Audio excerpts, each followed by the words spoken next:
Imagine standing in a narrow mountain pass with nothing but a shield, a spear, and the knowledge that an entire empire is marching toward you like a living storm, dust rising, drums echoing, and the ground trembling beneath thousands of feet. That was the world of ancient Sparta, a society where boys were trained to become warriors before they were even old enough to understand fear, where weakness was not simply discouraged but erased, and where honor meant everything because without it, a Spartan believed he was already dead. And this is the mindset that shaped the legendary stand at Thermopylae, a battle that most people remember as a glorious last stand, but few truly understand as the beginning of something far more dangerous, more strategic, and more revenge-driven than any movie has ever shown. Because while the world saw defeat, Sparta saw unfinished business, and unfinished business in Spartan culture was never ignored. It was sharpened like a blade and carried forward for years if necessary. And when King Leonidas marched with his 300 elite warriors alongside thousands of Greek allies to block the Persian invasion led by Xerxes, it wasn't arrogance, it wasn't blind courage, it was calculated resistance, a message sent to the world that even the largest empire could bleed, and bleed badly. And although Thermopylae eventually fell due to betrayal and overwhelming numbers, the psychological impact was the true weapon, because the Persians expected surrender, not resistance so fierce that it would echo through centuries. And here is the hook most people miss. The Spartans never intended Thermopylae to be the end. It was the spark, the opening move in a much larger chess game, a delay tactic that bought Greece precious time, time to gather armies, time to prepare fleets, and most importantly, time to transform grief into rage and rage into unity. Because nothing unites fractured city-states faster than a common enemy that has just tasted victory but not dominance. And Sparta understood human psychology as much as warfare.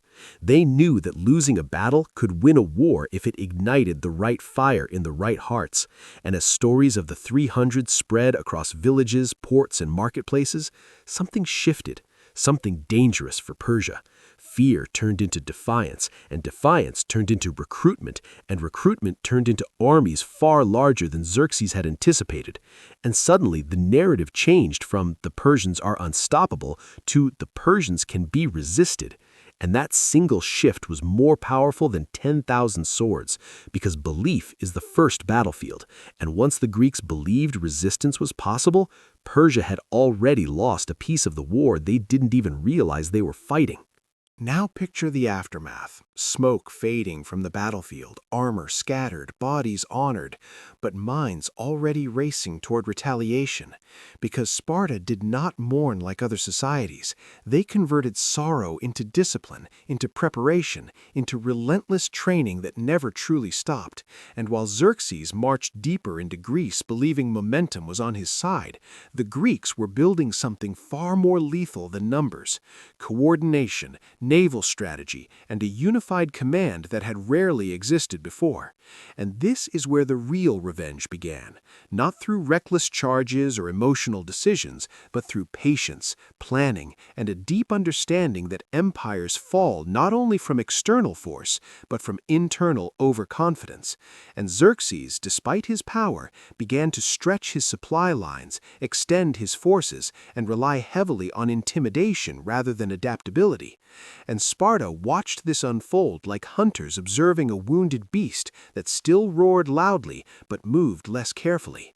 And the next major turning point came not on land, but at sea, where Greek naval forces used narrow straits to neutralize Persia's numerical advantage, proving again that terrain, intelligence, and unity could overpower sheer size. And this strategy echoed the philosophy of Thermopylae: choose the battlefield wisely, and even giants can stumble. And what makes this story gripping is not just the clashes of armies, but the silent transformation of Greece from divided territories into a coalition driven by survival and pride. And each victory that followed Thermopylae wasn't just a military win, it was emotional payback, psychological rebalancing, and a message to Xerxes that intimidation had limits. And the Spartans, known for their brutal training system called the agoge, were not simply warriors swinging blades. They were products of a society engineered for endurance, obedience, and tactical awareness. And when thousands more Greek soldiers rallied under shared purpose, it wasn't because they suddenly loved each other. It was because they realized that survival required cooperation, and cooperation created strength that Persia had underestimated. And here's the mid-story hook. The true Spartan revenge was not loud or immediate. It was slow, intelligent, and inevitable, like a storm forming beyond the horizon while the enemy celebrates clear skies. As the campaigns continued and Persian forces began facing increasing resistance, the legend of the 300 transformed from a tragic tale into a motivational weapon that fueled recruitment and morale. And this psychological warfare proved just as crucial as physical combat, because soldiers fight differently when they believe they are continuing a legacy rather than starting a struggle. And Sparta mastered this narrative without writing books or delivering speeches. They let actions become stories, and stories become fuel. And eventually, the balance shifted decisively when coordinated Greek forces delivered crushing blows that forced Persian withdrawal, not because Persia lacked strength, but because it lacked adaptability against a coalition that had learned from every mistake. And what started as a desperate stand in a narrow pass evolved into a strategic domino effect that reshaped the region's power dynamics, proving that resilience can be more dangerous than dominance. And the Spartans' revenge was never about a single battle or a dramatic charge. It was about proving that courage combined with strategy could outlast intimidation, and that the memory of sacrifice could inspire generations to fight smarter rather than harder. And when historians look back, the true brilliance of Sparta was not just their combat skill, but their cultural design, a society that treated discipline like oxygen and fear like an enemy to be trained away rather than avoided. And the final hook that keeps this story alive today is simple yet powerful. Thermopylae was not a defeat carved in stone. It was a lesson written in blood that taught an entire civilization how to stand, how to adapt, and ultimately how to push back an empire that once seemed invincible. And that is why centuries later the tale still resonates, not because of numbers or weapons, but because it reveals a timeless truth. When a people refuse to break, even loss can become the foundation of victory. And just when the world assumed the fire had cooled, something far more dangerous was happening in silence. Discipline was turning into doctrine, doctrine into legacy, and legacy into a machine that did not rely on a single king, a single battlefield, or even a single generation. Because Sparta's true strength was never just its warriors, but its system. A system that ensured the next soldier was already preparing before the current one had even fallen. And this is the moment most narratives skip, the quiet years where no grand cinematic clashes dominate the horizon, yet the foundations of future dominance are being carved with relentless precision. Because wars are not only won by dramatic victories, but by what happens when the enemy is not looking, when cities rebuild walls stronger than before, when alliances shift from convenience to commitment, and when the memory of invasion becomes a permanent scar that shapes every future decision. And Persia, though still vast and wealthy, began to experience the invisible erosion that empires often fail to detect: fatigue, stretched command chains, cultural disconnect across territories, and the subtle but lethal effect of fighting people who now understood their tactics. Because the Greeks were no longer reacting, they were anticipating. And anticipation in warfare is like seeing tomorrow before it arrives. It allows smaller forces to strike with the confidence of larger ones. And Sparta's influence extended beyond its own borders, as other Greek states adopted fragments of its discipline, its formations, its brutal training ethos, turning the once isolated warrior culture into a shared military philosophy that outlived individual conflicts. And here's the hook that grips the mind. Revenge had evolved into prevention, and prevention is far more powerful because it doesn't just answer the past, it controls the future. And as decades moved forward, the legend of resistance transformed into a cultural shield, a psychological wall that warned any future invader that Greece was no longer a fractured land of easy victories, but a hardened coalition capable of absorbing blows and returning them with multiplied force.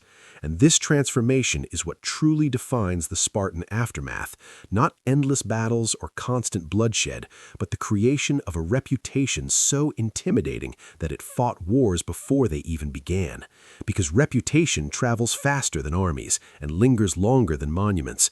And in the end, the story of Sparta's continuation is not about endless revenge, but about how a society engineered itself to ensure it would never again stand unprepared in a narrow pass against an overwhelming force, turning a moment of sacrifice into centuries of strategic awareness.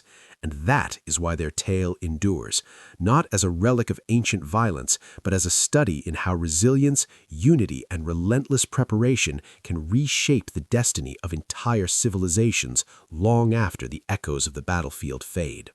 And what makes this chapter even more compelling is that the Spartan story never truly ends on a battlefield. It ends in the minds of those who come after. Because the most dangerous weapon Sparta forged was not bronze or iron, but identity. An identity so deeply rooted in endurance that even when political power shifted, even when new empires rose and older alliances fractured, the image of the Spartan warrior remained untouched, almost mythic. And myths are powerful because they operate beyond facts. They live in imagination, where fear and admiration blend into something timeless. And this is where the long-term revenge quietly achieves its final form: influence. Because influence does what armies cannot. It crosses borders without marching and shapes decisions without commands. And generations of military leaders, philosophers, and historians studied the Spartan methods not merely to copy their combat style, but to understand the psychological engineering behind a society that could turn ordinary citizens into symbols of defiance. And here lies the subtle hook that keeps audiences leaning forward. Sparta's greatest victory was not defeating Persia in one decisive clash, but embedding the idea that resistance against overwhelming odds is possible, practical, and sometimes necessary. And as centuries rolled on and the world evolved into new political landscapes, the echoes of Thermopylae and its aftermath resurfaced again and again whenever smaller forces stood against larger ones, proving that legacy is a battlefield that never closes. And while Sparta itself eventually faced decline, like every civilization before and after it, the cultural armor it forged outlived its walls, its kings, and even its language, traveling through textbooks, speeches, and cinematic retellings that kept reshaping the narrative for new audiences who found inspiration not in victory alone, but in the refusal to surrender identity under pressure. And this is the final emotional pivot. The Spartans did not win immortality through dominance, they achieved it through memory. Through the relentless repetition of a story where courage met strategy and sacrifice met purpose. And in that repetition, the revenge becomes eternal, not directed at a single empire, but at the very idea of inevitability itself. Because the true message carved into history is that no force, no matter how massive, is beyond challenge when discipline, unity, and belief converge at the right moment. And that realization, more than any sword clash or shield wall, is what keeps the Spartan legacy alive long after the dust of ancient battlefields has settled into silence. And if you follow the thread all the way to its quiet conclusion, you realize the Spartan saga is less about how wars were fought and more about how humans choose to remember them. Because memory decides which defeats become warnings and which sacrifices become fuel. And Sparta mastered this invisible battlefield better than most civilizations ever could, turning a moment that could have been buried under the weight of loss into a permanent signal flare across history, a reminder that the size of an army does not automatically measure the strength of a people. And this realization spread far beyond Greece, influencing how later societies defined courage, duty, and preparation, because stories of disciplined resistance travel across centuries like whispers that never fully fade. And here comes the final hook that lingers longer than any clash of steel. The Spartans understood that survival is not guaranteed by power alone, but by the willingness to adapt without surrendering identity. And that balance is rare, almost fragile, yet when achieved, it becomes a shield stronger than stone walls. And although time eventually reduced Sparta from a dominant military culture to a historical reference, its philosophy continued to echo in military academies, leadership doctrines, and cultural narratives that celebrated endurance over comfort and unity over division, proving that influence does not require permanence in power, only permanence in impact. And the true ending of this story is not a dramatic fall or a triumphant parade, but a quiet realization repeated through generations. Civilizations rise and fall, empires expand and crumble, but the ideals forged in moments of extreme pressure often outlive the structures that created them. And in that sense, the Spartan revenge was never a single act, never confined to a battlefield or a decade. It was the transformation of a loss into a lesson so powerful that it armed the future with awareness. And awareness is the one weapon no empire can fully disarm, because once people learn that resilience can outlast fear, the story continues long after the warriors themselves are gone, echoing not as noise, but as a steady reminder that the refusal to break is sometimes the most decisive victory of all.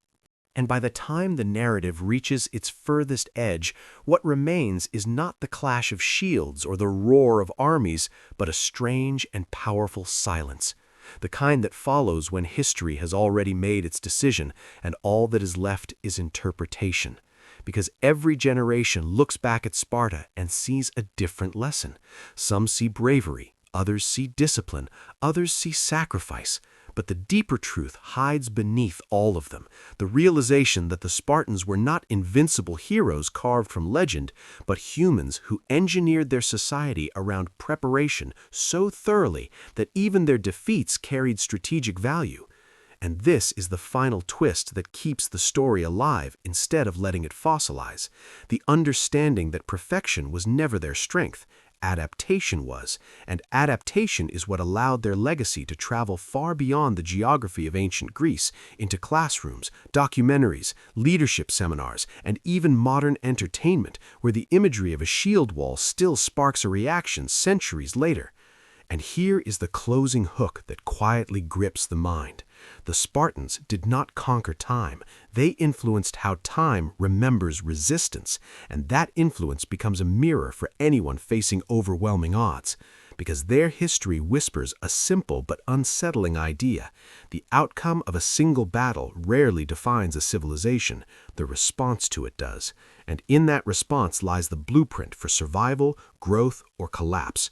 And Sparta chose growth through relentless preparation, unity forged in hardship, and a cultural belief that identity must be defended not only with weapons, but with discipline of mind. And as the centuries rolled forward and new empires wrote their own chapters of dominance and decline, the Spartan example lingered like a distant drumbeat, reminding observers that strength without strategy fades, but strategy anchored in collective belief can echo long after physical power disappears. And that is why the story never truly ends, because it shifts from being about one people in one era to becoming a universal reflection on how societies handle pressure, loss, and the opportunity to rebuild stronger than before, leaving behind not a monument of stone, but a pattern of thought that continues to challenge the assumption that size determines destiny, proving instead that resilience, once awakened and repeated, becomes a legacy no invading force can fully erase. And in the final stretch of this long echo through time, the Spartan story settles not with a loud victory cry, but with a quiet understanding that true power was never only in their spears or shields, it was in the mindset they refused to surrender, a mindset that turned fear into training, loss into preparation, and uncertainty into unity. And this is why their narrative refuses to fade, even when the cities themselves changed, when politics shifted, and when centuries layered dust over the very ground they once defended.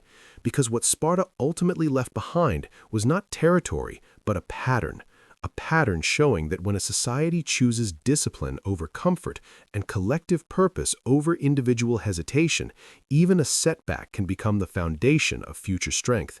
And here lies the last hook that keeps the audience leaning in until the very final word. The Spartans did not promise victory, they promised resistance. And resistance is what quietly shapes destiny long after banners fall and empires redraw their borders. And as history continued forward with new conquerors, new wars, and new ambitions, the memory of a narrow pass and the warriors who stood there transformed into a universal symbol that whispered the same message across generations. Numbers can intimidate, power can overwhelm, but belief combined with preparation can outlast both. And in that realization, the story closes not as a tale of endless revenge or glorified conflict, but as a reflection on how humans respond when pushed to their limits, revealing that the refusal to break, the decision to stand even when victory is uncertain, often becomes more influential than victory itself. And so the Spartan legacy does not end with ruins or relics, but with an idea carried forward through minds rather than monuments, an idea that resilience, once awakened and repeated through time, becomes stronger than armies, louder than war drums, and more permanent than any empire carved into stone, leaving behind a conclusion that is less an ending and more a reminder that history remembers those who prepare, adapt, and stand firm long after the noise of battle fades into silence.